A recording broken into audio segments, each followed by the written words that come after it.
In the heart of Rome, where the river Tiber makes its way under the shadows of ancient ruins, a story of betrayal and fall echoes through the centuries. It is a story that has been told and retold, carved as if into the very stones of the city. It is the story of an emperor, a man whose name has become synonymous with tyranny and decadence, a man who many believe led Rome to destruction. This is the story of Nero, the emperor who betrayed Rome. As the historian Tacitus writes, Rome was indeed a city of contrasts. It was a place of great wealth and devastating poverty, of incredible beauty and unspeakable cruelty. At the center of all was Nero, a man whose reign would change the course of history forever. He was not just an emperor, but a symbol of the violence and corruption that eventually led to the fall of the Roman Empire. His reign was characterized by extravagance, cruelty, and disregard for the welfare of the people. As the historian Suetonius notes, Nero was the man who was whistling while Rome burned. Despite his unfortunate reputation, Nero remains an important historical figure.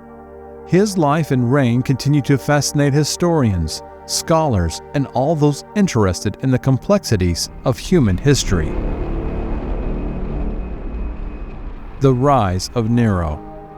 Born as Lucius Domitius Acinobarbus in December 37 AD, Nero was not originally destined for the throne. His father, Gnaeus Domitius Acinobarbus, was a man of noble birth, but notorious for his cruel character and brutal actions. He died when Nero was only 3 years old. This left him in the care of his ambitious mother, Agrippina, the younger, a woman of ruthless ambition, sister of the Emperor Caligula, and a direct descendant of the Emperor Augustus. Julia Agrippina is a woman of unparalleled determination and cunning. She survived after weathering the storm of her brother Caligula's unpredictable and often violent rule. She was sent into exile by him, only to return and marry her uncle, Emperor Claudius. Her marriage to him was a strategic move designed to place her son Nero next in line for the throne. Agrippina's influence on Claudius was considerable. She persuaded him to adopt Nero and prefer him as her heir to his own son, Britannicus. This is a controversial move, as Britannicus is Claudius's biological son. However, Agrippina's manipulation and persuasion prevailed, and Nero was declared Claudius' heir. After the death of Claudius in 54 AD, Nero was proclaimed emperor by the Praetorian Guard, whose prefect Sextus Afranius Burrus was a supporter. The Senate has no choice but to accept this fait accompli. For the first time, absolute power in the Roman Empire was entrusted to a boy, not yet 17 years old. The historian Tacitus writes of this moment, "In the Roman world, the name of Nero was both a hope and a terror."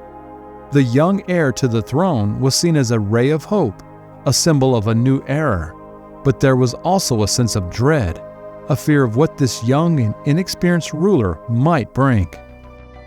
The reign of Nero. Nero's reign began promisingly. He was only 17 years old and the youngest man ever to hold the office of emperor. His first years on the throne was marked by optimism.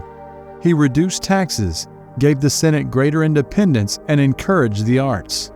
He patronized poets, musicians, and artists, and was himself known for his predilection for music and art. With the passing of time, however, the true nature of the young emperor began to emerge. He became extravagant, cruel, and increasingly erratic. He murdered his mother and wife, and is rumored to have set the Great Fire of Rome in 64 to clear land for his Golden House, a vast palace complex. The Golden House, or Domus Aurea, is a testament to Nero's extravagance. The palace was never finished, but even what was started was impressive. The complex of buildings, according to various accounts, was spread over an area of 40 to 120 hectares, the highlight of the entire facility being a 35-meter statue of Nero himself, given the name Colossus of Nero. It is said that the buildings were decorated with gold and precious stones, with huge gardens and artificial lakes. This palace complex to this day is the largest of all the royal residences built on the territory of Europe, and in the world inferior only to the Forbidden City, the residence of the Chinese emperors. The Great Fire of Rome was a turning point in Nero's reign. The fire raged for 6 days and 7 nights, destroying 3 of Rome's 14 districts and severely damaging 7 others. Rumors quickly spread that Nero himself had started the fire to clear land for his palace. Although he publicly blamed the Christians, a new and poorly understood sect at the time, many in Rome believed that the emperor himself was responsible. His rule, imbued with waste, cruelty, and disregard for the Roman citizens, led to widespread discontent and eventually to the outbreak of riots and rebellions. In 68 AD, the Senate declared Nero a public enemy and he was forced to flee Rome. Soon after, he committed suicide, ending the Julio-Claudian dynasty and plunging Rome into a year of civil war known as the Year of the Four Emperors. The historian Suetonius writes of Nero's last moments.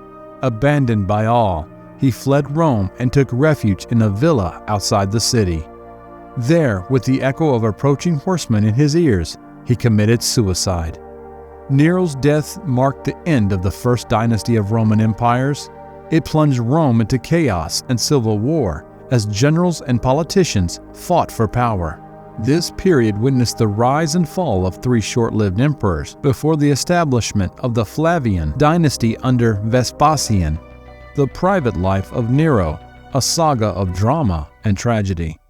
Nero's personal life was filled with drama. His relationships were marked by manipulation, betrayal, and tragedy, reflecting the turbulent nature of his reign. Nero's first marriage was to Octavia, daughter of Claudius and Messalina. The union was not born of love, but rather a political strategy. Octavia was a symbol of legitimacy, a link to the Julio-Claudian dynasty that would help solidify Nero's claim to the throne. But despite her royal lineage and the political advantages of their marriage, Nero's heart belonged to another. While married to Octavia, Nero begins an affair with Poppaea, Sabina, a woman of extraordinary beauty and ambition. When she becomes Nero's mistress, Poppaea is already married, but this does not deter either of them. Their relationship shocks the Roman court, and the apparent disregard for the sanctity of marriage shocks the Roman citizens. In order to marry Poppaea, Nero accuses Octavia of adultery, an accusation that is cruel as it is unfounded. Octavia is banished to the island of Pandateria, a fate that has befallen many disgraced Roman women before her. Exile was not enough for Nero, however. Fearing that Octavia's presence might still pose a threat to his throne, he orders her execution. With Octavia no longer a potential threat to power, Nero is free to marry Poppaea. Their marriage is a lavish celebration of their love and power. Their happiness, however, was short-lived. Poppaea's pregnancy, a joyous event that should have secured Nero's dynasty, ended in tragedy. Supposedly, after a heated argument, Nero kicked Poppaea in the stomach, killing her and their unborn child. This act of violence was a turning point in Nero's reign, a moment of unforgivable cruelty that further alienated him from the Roman people. The historian Tacitus wrote of Nero's private life. His marriages were as disastrous as his reign. He treated women not as companions, but as pawns in his quest for power. His cruelty to Octavia and Poppaea was a reflection of his cruelty to Rome. The legacy of Nero. Today, Nero is often blamed for the destruction of the Roman Empire. His name has become synonymous with tyranny and decline, and his reign is often cited as a turning point in the history of the empire. But was this reputation deserved? Some historians argue that Nero was no worse than the other emperors, that his reign was marked by significant achievements in the arts and culture. Under his patronage, the arts flourished. However, Nero's reign was marked by cruelty. He was known for his lavish parties and extravagant lifestyle, which were financed through heavy taxation and confiscation of property. His treatment of Roman citizens, especially his persecution of Christians, earned him a reputation as a cruel tyrant. The historian Tacitus wrote of Nero's reign, "He was a man of great ambition, but his ambition was not for the good of Rome. He sought only his own pleasure, profit, and power.